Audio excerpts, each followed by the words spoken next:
Subscribe to Shimaru Bengali and press the bell icon to never miss an update. किस्मत की लकीरों से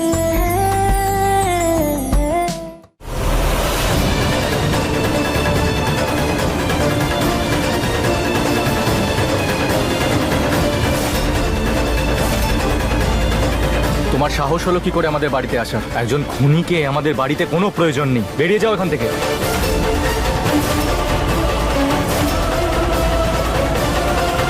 রাগিনী, এখন মজা করার জন্য একদম সঠিক সময় না। তোমার কাছে হাত জড়ো করছি, চলে যাও এখান থেকে। আমি এখানে কোনো নাটক করতে আসিনি, শুধু তোমাদের দুঃখে তোমাদের পাশে দাঁড়াতে এসেছি। আর এমনিতেও আপনাদের কষ্ট আমি বুঝতে পারছি। আমার মৃত স্বামীর নজর যে লেগেছে এই বাড়িতে।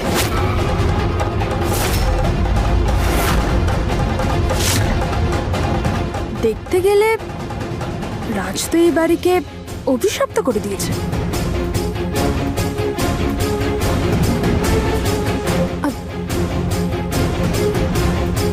আন্টি, আপনার দুঃখ আমার থেকে বেটার কে বুঝবে? আমিও তো নিজের স্বামীকে হারিয়েছি, তাই না? তাও আবার এই বাড়িতে। তাছাড়া বিক্রি কেন করছেন না বাড়িটা? এমন কি আছে এই বাড়িতে? এই বাড়িতে আপনারা কিচ্ছু পাবেন না, শুধু দুঃখ আর কষ্ট ছাড়া। ফালতু কথা বন্ধ করো রাগিনী, আর বেরিয়ে যাও এখান থেকে। তোমার নিজের ভাগ্যই তোমার সাথে নেই শ্রদ্ধা, আর তোমার এত বড় সাহস সে উল্টে তুমি আমাকে হুমকি দিচ্ছ। ভগবানকে অশেষ ধন্যবাদ দাও রাগিনী, এই সময় তোমার ভাগ্য তোমার সাথে সাথ দিচ্ছে। নাহলে তোমাকে আমি এখান থেকে ধাক্কা মেরে বাইরে বের করে দিতাম, যে তুমি সারা জীবন ধরে এই কথাটাকে কোনোদিনও ভুলতে পারবে না।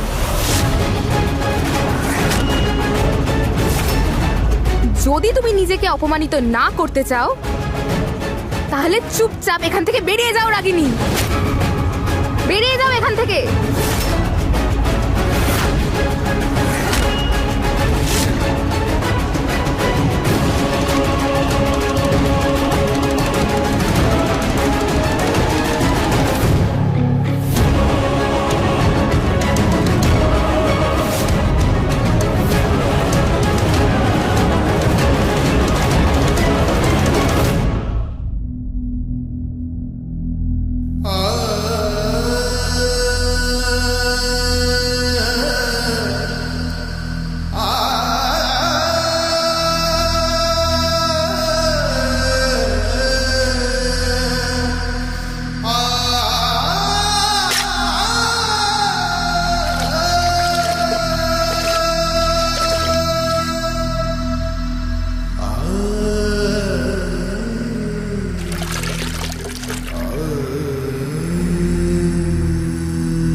আগামী দিনে এই পরিবারের সব সদস্যই একে অপরের জন্য সম্মান এবং ভালোবাসা যেন রাখে।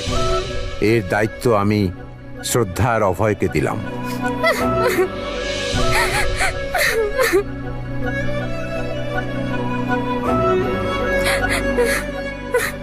শ্রদ্ধা, জল খাও একটু।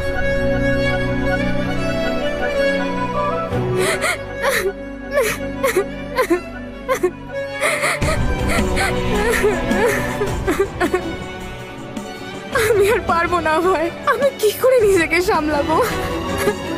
আমি আর ওনাদের কষ্ট দেখতে পাচ্ছি না। ওনাদের কষ্ট তো আমাদেরও কষ্ট, বলো। আমি বুঝতে পারছি শ্রদ্ধা, কিন্তু আমাদের কি তো সবাইকে সামলাতে হবে, তাই না? দাদা, জেঠিমণি, বাবা, আমাদেরকে সবার প্রয়োজন। আর জেঠুমণিরও তো শেষ ইচ্ছা ছিল যে আমি আর তুমি, আমরা দুজন যেন এই পরিবারটাকে আগলে রাখি। ওনার শেষ ইচ্ছের তো সম্মান জানাতে হবে না শ্রদ্ধা? তুমি জানো, আমি এখন বুঝতে পারছি যে আমরা নিজেদের জীবনে এত ব্যস্ত হয়ে পড়ি যে ছোট ছোট খুশিগুলো আমরা দেখতেই পাই না। যখন কোনো কাছের মানুষ আমাদের ছেড়ে চলে যায়, তখন ওই সব জিনিস যা বাকি থেকে গেছে সেগুলো নিয়ে আফসোস থেকে যায়। ব্যাস। ঠিক বলেছ অভয়।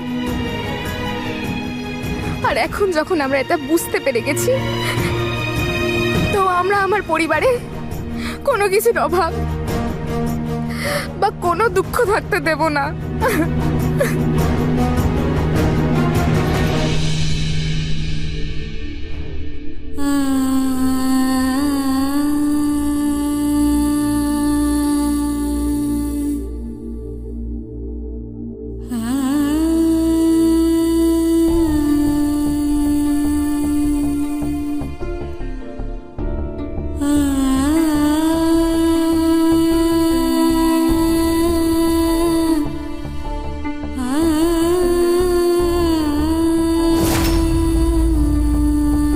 এইভাবে মন খারাপ করে থাকতে দেওয়া যাবে না।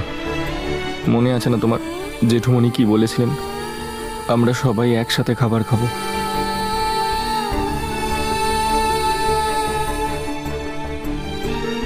জেঠিমণি, কীর্তি, দিদি, কারোর কোনো কিছু খাবার ইচ্ছা নেই। কীর্তি, প্লিজ তোমরা কিছু খেয়ে নাও। আর বাচ্চারা, তোমরাও চলে এসো খাবার জন্য, আর সবাইকে একসাথে নিয়ে আসো।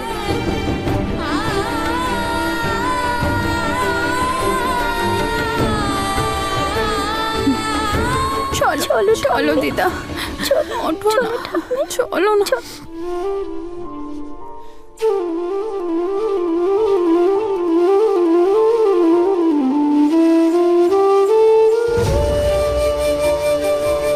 চলো বাবা।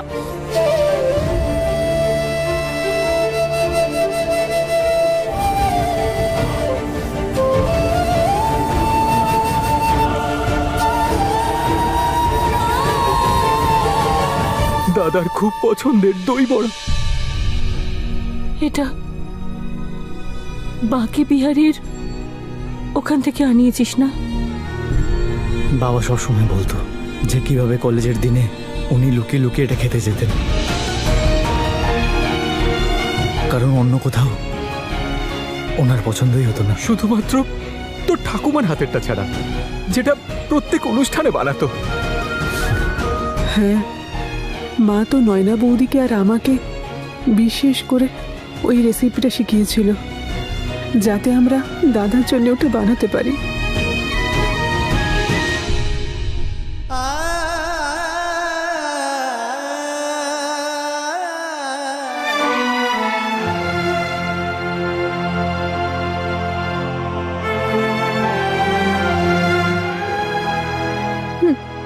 না জেঠিমণি,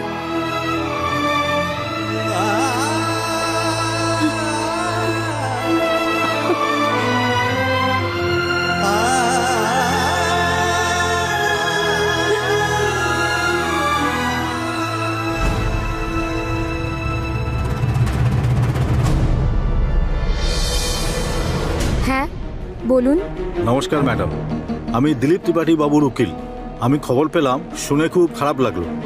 এখন এই সময় আমি বুঝতে পারছি এই সময় আমার আসা উচিত হয়নি, কিন্তু দিলীপ বাবুর আদেশ ছিল আমার উপরে। উকিলবাবু বলুন, কি বলেছিলেন উনি আপনাকে? আমাকে ওনার দলিল পড়তে হবে আপনাদের সবার সামনে।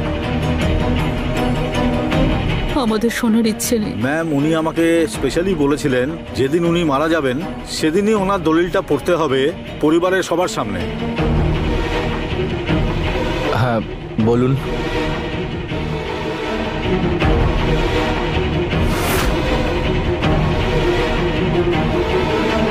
আমি দিলীপ ত্রিপাঠী এই দলিল নিয়ে আমি আইনের মাধ্যমেই বলছি, আমার নিজের মনের উপস্থিতিতে আমার পুরো বাড়ি, ধন সম্পত্তি আর পুরো টাকার 40% ভাগিদার শ্রীমতী নয়না ত্রিপাঠী, ছেলে বরুণ ত্রিপাঠী আর বৌমা কীর্তি ত্রিপাঠীর নামে করে দিচ্ছি।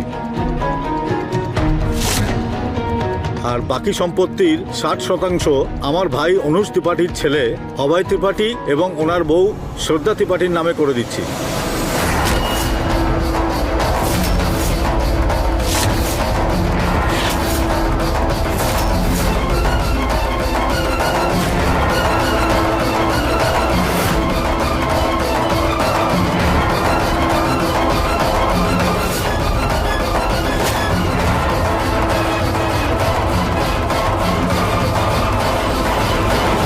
আমি দলিলের কপি পাঠিয়ে দেবো।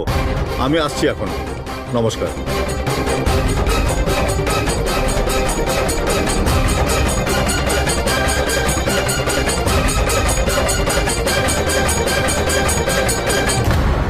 এমনই ছিল আমাদের দাদা।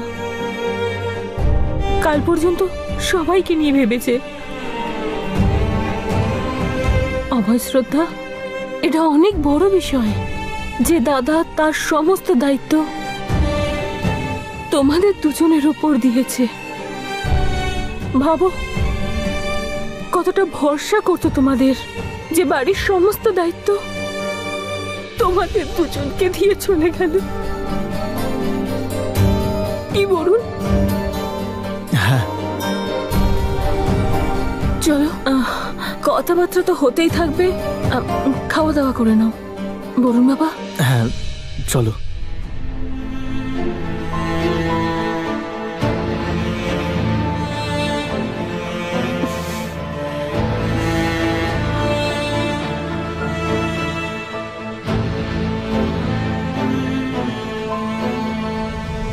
খুব বুদ্ধিমান ছিল দাদা, কিন্তু এইবার উনি ভুল করে ফেলেছেন। কারণ ওনার সম্পত্তির উপর শুধুমাত্র ওনার পরিবারেরই অধিকার থাকা উচিত, শুধু নয়না বৌদি আর বরুণের অধিকার। আমাদের অধিকার শুধু আপনার আশীর্বাদের উপর ছিল জেঠুমণি। আপনার কাছে শুধু আমরা ওইটুকুই চেয়েছিলাম, পরিবারের দায়িত্বের জন্য শ্রদ্ধা আর আমি সব সময় দাদার সাথে থাকব। সবাই একসাথে বসে খাবার তো খাচ্ছেন, কিন্তু কেন জানি না হঠাৎ করে মনটা খুব কু গাইছে। দেবী মা, কেন মনে এরকম হচ্ছে আমার? আমাদের পরিবারের সুখ শান্তিতে যেন কোনো বিঘ্ন না আসে।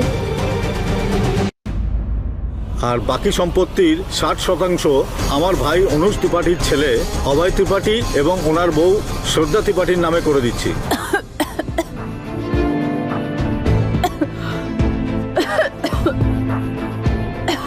কীর্তি দিদি, ঠিক আছে, আমি নিজে নিয়ে নিচ্ছি। আমি আছি তো, কীর্তিকে আমি জল দেব। কিয়ারা, মন কোথায় থাকে তোমার? আর তোমাকে সব ব্যাপারে কথা বলতে হবে? আরে কীর্তি, কি হয়েছে তোর? এরকম করে কথা বলছিস কেন কিয়ারার সাথে? ছোট, ও জেনে বুঝে তো করেনি, ভুল হয়ে গেছে একটা। ভুলটা তো ভুলই হয়, সে বাচ্চা হোক কি বড়। আর কত ছাড় দেবো ওকে? কীর্তি, কিন্তু এটা তো। দিদি তুই থাম এবার। আর তুই তো বলিস সবাইকে খেয়াল করে কাজ করা উচিত, সে বাচ্চা হোক কি বড়।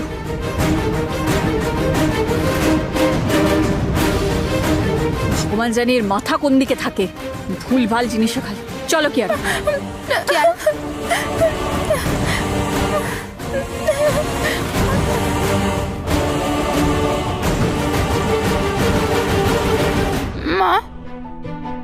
জেঠিমার কি হয়েছে? কিয়ারা দিদি তো শুধু জলই দিয়েছিল, কিন্তু তাও জেঠিমা কিয়ারা দিদিকে বকলো কেন? ওর তো কোনো দোষই ছিল না। না মা, এতে কিয়ারার কোনো ভুল ছিল না। কীর্তি জেঠিমণি একটু চিন্তিত আছেন, আর মাঝে মাঝে এরকম একটু রাগ হয়। সময়টা কিভাবে কেটে গেল, এত রাত হয়ে গেছে। এখন আমারও নিজের ঘরে যাওয়া উচিত। বরুণ, আমাকে আমার ঘর অবধি পৌঁছে দাও। হ্যাঁ মা।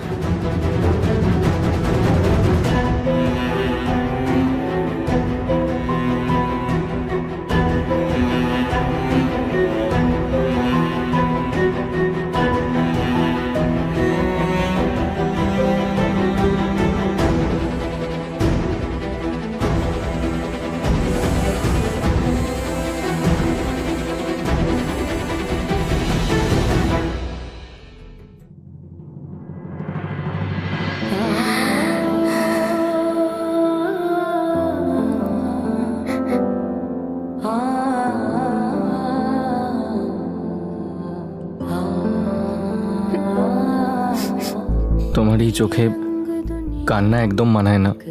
কি হয়েছে? অভয়, কখনো কখনো ভাবি অভয়, তো বিশ্বাসই হয় না যে এত সবকিছু কিভাবে হয়ে গেল। অভয়, তোমার মনে আছে আমাদের প্রথম দেখা? আমাদের কিভাবে দেখা হয়েছিল?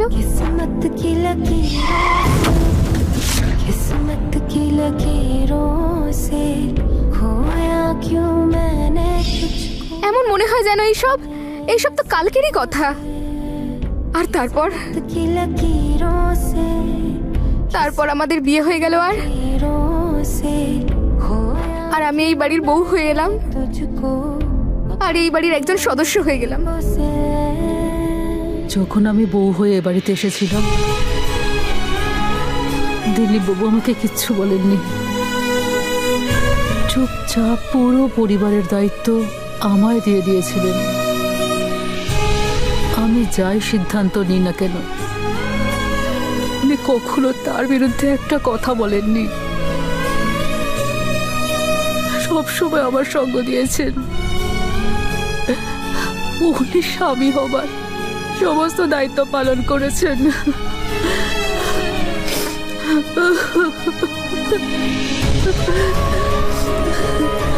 সত্যি বলতে উনি আমার জন্য সবকিছু ছিলেন।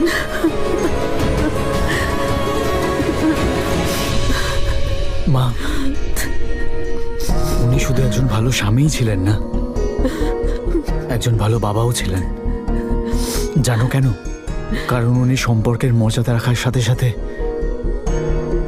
বন্ধুত্বের একটা সম্পর্কও বানিয়ে নিতেন, যেটা আমাদের সবাইকে বেঁধে রাখত।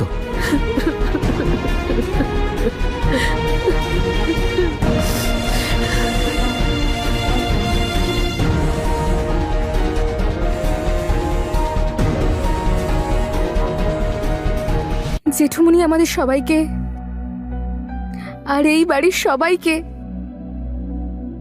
ভালোবাসা এবং বন্ধুত্বের সুতো দিয়ে বেঁধে রেখেছিলেন। কোথায় হয় বলো এরকম অভয়, যখন রান্নাঘর আলাদা হওয়ার সত্ত্বেও পরিবারের লোক একজোট হয়ে থাকে, সুখে দুঃখে সবাই সবার সাথে থাকে। একদম ঠিক বলছো তুমি শ্রদ্ধা। জেঠুমণি কোনোদিনই আমার আর বরুণের মধ্যে কখনো কোনো তফাৎ করেননি। ওনার কাছে তো আমি আর বরুণ দুজনেই ওনার ছেলে আর বন্ধুর মতো ছিলাম। একটা অদ্ভুত না, কিরম খালি খালি লাগছে অভয়।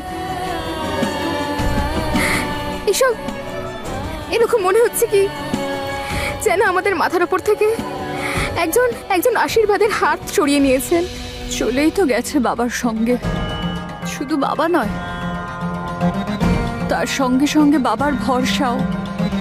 তবেই তো 40% আমাদের, আর 60% ভালোবাসা ভরসা এমনকি বাড়ির ভাগও, এসব অভয় আর দিদিকে দিয়ে দিল।